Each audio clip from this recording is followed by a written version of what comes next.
میرے نبی رحمت سید دو عالم صلی اللہ علیہ وآلہ وسلم فرماتے ہیں، میں اس شخص کو جانتا ہوں جو سب سے آخر میں دوزخ سے نکالا جائے گا اور جنت میں ڈالا جائے گا۔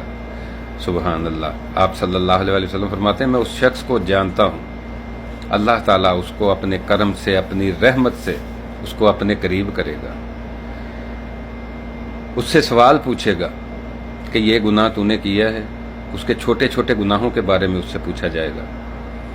تو وہ بندہ انکار تو نہیں کر سکتا، اس کو پتہ ہے کہ مالک جانتا ہے۔ تو رب کریم پوچھے گا یہ گناہ تیرا ہے؟ وہ کہے گا یا اللہ بھول گیا تھا، غلطی ہو گئی تھی۔ تو رب کریم فرمائے گا یہ گناہ بھی تو نے کیا ہے، یہ غلطی بھی تیری ہے؟ وہ کہے گا یا اللہ بھول گیا تھا، غلطی ہو گئی تھی۔ رب کریم فرمائے گا یہ گناہ بھی تیرا ہے؟ تو کہے گا یا اللہ میں بھول گیا تھا، غلطی ہو گئی تھی۔ تو رب کریم فرشتوں سے فرمائے گا بندہ گھبرا رہا ہوگا کہ یہ گناہوں کا اعتراف ہو گیا، پتہ نہیں اب میرے ساتھ کیا ہوگا۔ تو رب کریم فرشتوں سے فرمائے گا کہ یہ جو اس کے گناہ ہیں ان کو مٹا کر اس کی جگہ اس کی نیکیاں لکھ دو۔ تو وہ بندہ جلدی سے بول پڑے گا۔ آقا کریم صلی اللہ علیہ وآلہ وسلم جب یہ بیان فرما رہے تھے تو آپ بہت مسکرائے۔ وہ بندہ جلدی سے بولے گا یا اللہ ابھی تو میرے بڑے بڑے باقی ہیں۔ آقا کریم صلی اللہ علیہ وآلہ وسلم جب یہ بیان فرما رہے تھے تو بہت مسکرائے۔ صحابہ فرماتے ہیں آپ اتنا مسکرائے کہ ہم نے آپ کے دندان مبارک سے نور نکلتا ہوا دیکھ لیا۔ سبحان اللہ۔ تو رب کریم فرمائے گا اس کے بڑے بڑے بھی معاف کر دو۔